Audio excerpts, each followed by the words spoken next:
This meeting is being recorded. Welcome. This is Eleni from Eleni's Tribe. Today I have with me Angeline Constantinou, life coach and founder podcaster of Let's Break the Silence with Angeline. Angeline is a survivor of domestic violence, and not just a survivor, but a thriver. Angeline, welcome to my podcast today. I'm so excited to have you here. Yes, and I'm really excited to be here on your show, Eleni. And thank you for having me on your show because I'm here, would love to spread some inspiration, motivation, especially with Thanksgiving coming up. So thank you for the warm welcome.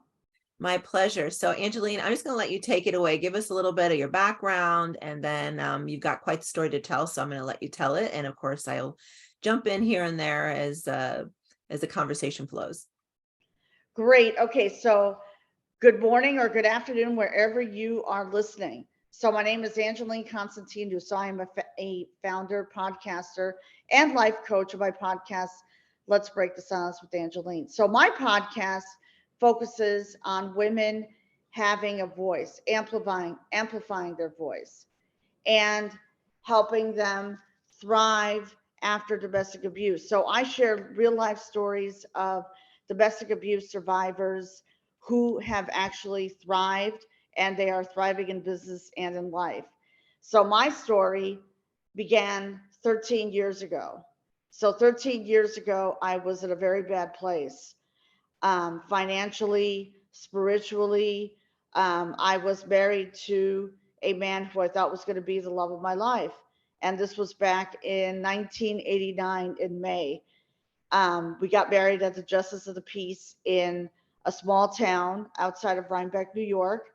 And I worked in his business, advertising direct mail business, for a number of years. But then um, things didn't, pan out. I was the victim. Notice I used the word was the victim of domestic violence. And to make a long story short, in December of 1999, something unfortunate happened. I was lying in my bed, covered, like the robe was covering me. An argument had ensued for absolutely no reason whatsoever. He was putting me down, slandering me, bullying me. And, we lived in a 4-bedroom house. And I said, you know what? I'm just going to get up and go into the guest room. So, you could cool down and I could just get a good night's sleep. And that didn't pan out.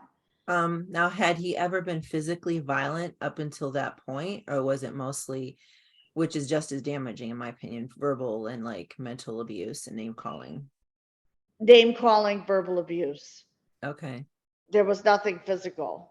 Okay. So it was off and on, off. That's a good question, Lenny. Off and on, verbal abuse, mental abuse, which is a lot worse, believe it or not, than physical violence because, in a verbally abusive marriage, you start to lose your sense of self-worth. And not only that, you lose confidence in yourself and you say, oh my God, am I the blame of everything? And I was trying to fix things the whole time. So anyways, going back to that night, I got up and I proceeded to walk into the other room, but I didn't make it in the other room. Oh my gosh. He came from behind me, grabbed me by the neck and hair, like he literally grabbed Oh my gosh. me from the back. He threw me against the wall. I heard crackling. I fell backwards on the carpet and I just went down. And I looked up and I was bleeding. I mean, my face was all bruised up. And I even took a picture of it in the bathroom before he took me to the emergency room. Oh my I gosh. couldn't believe that this was happening to me. And see, and this is not unusual with a narcissist. He, tried to cover it up and he came to his senses apparently, and he drove me to the hospital, which was 10, 15 minutes away. So he drove me to the emergency room. I was in the emergency room all night on IV. My nose was bandaged and they fixed me up temporarily, but the um, nose surgeon said, you're going to have surgery, reconstructive nose surgery. So like so I can't even imagine that drive to the hospital. And then did like when you got there, were they asking questions? Did you tell them what happened, or did he try to get you to cover it up? Like what was that like? I'm trying to remember. Um, because I was so afraid to Hmm. say that he did it, I said I fell down the stairs. Oh, I'm sure they hear that so much, right? It's got to be Yeah, I frustrating. don't think they believe me. It's something told me, like, I had my wits about me, but I could tell that the New York State troopers, I don't think they believed me. They knew something was wrong. Yeah, Um, you know, but um, but they couldn't do anything about it.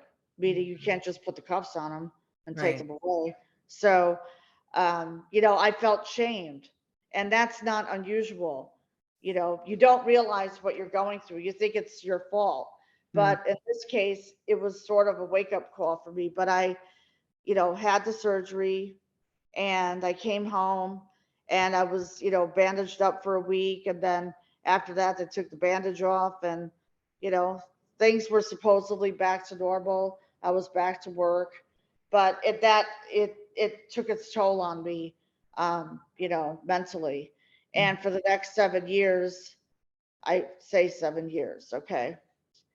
The It would be, he would be on his good behavior, and then the cycle would start of verbal abuse, the cycle, the whole thing. And finally, I drew a line in the sand in 2010. I woke up one morning and a friend of mine had recommended an attorney, a high powered divorce attorney in Poughkeepsie. So I drove down, met with her, and I told her the entire story of what happened to me. And she said, it's going to cost you $10,500. So I put up a retainer of 5 grand to okay. start the divorce proceedings. So that took about a year. But during that period, though, I started to gain confidence back in myself. I started to surround myself with high vibrational people, people who were in the network marketing industry, which that's where I started 12 and a half years ago. And, personal and professional development. So I invested in myself. I invested in myself, and I started to get outside of myself more. But during that divorce period, I had lost my corporate job. I had taken on a corporate job, Mhm. um, and he was very jealous and resentful Mm, because, I had male colleagues who supported me and he didn't like that. And then financial abuse happened. So during this whole period, um, financial abuse. I couldn't see my parents. It was, just really not a good situation to be in. And, sometimes in life you just have to take ownership. So I took ownership and I said, I deserve a better life for myself. You know what? I love that okay, so I have a couple questions for you. But I love that you said that you took ownership. So I want you to hold that thought. I hope everybody's enjoying this introduction into the wonderful survivorship and thrivership of Angeline Constantinou. Come back for part 2 and we'll continue this conversation.